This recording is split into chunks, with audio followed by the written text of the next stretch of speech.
Hey guys, today I want to talk about forgiveness and your health. There are numerous articles online and you can look it up, and I'll put the links down below on how unforgiveness affects your health. It affects your mental health, it affects your heart, it affects your immune system, and many more.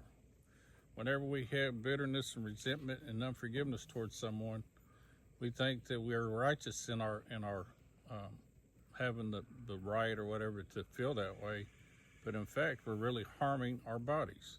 So let's get into it. Hebrews 12:15, or we'll start at 14. Pursue peace with all people and holiness, without which no one will see the Lord, looking carefully lest anyone fall short of the grace of God, lest any root of bitterness springing up cause trouble, and by this many become defiled. Bitterness in the Strong's means acridity, and especially poison. Well, who in their right mind would intentionally take poison into their body to create sickness? Not me.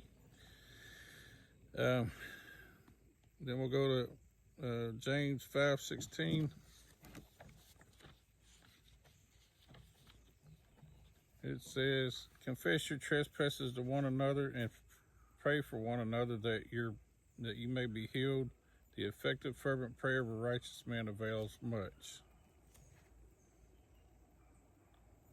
And the King James, that was the New King James. The King James says fault, and a fault is an offense. Whenever you're offended with somebody, that sets up that bitterness and that poison, and it gets into your body and it messes with you.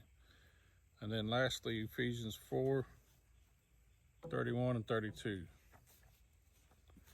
And it says, let all bitterness, wrath, anger, clamor, and evil speaking be put away from you with all malice. And be kind to one another, tender-hearted, forgiving one another, even as God in Christ forgave you. So there you have it, people. If we're offended with one another, we're putting poison in our bodies. We need to confess it, find us a prayer partner, confess that mess, get it out, flush it out, and move on.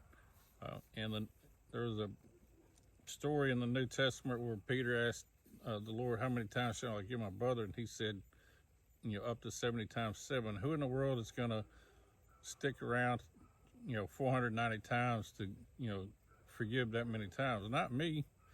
You got to set boundaries. But if somebody offends you, release it, give it to the Lord, pray it out with somebody. Go in your prayer closet, do whatever you got to do. Get rid of that mess so that you can get your body back on track. Be sure to check out the links that I share down below, and like, share, subscribe, and follow. Love you guys. Bye.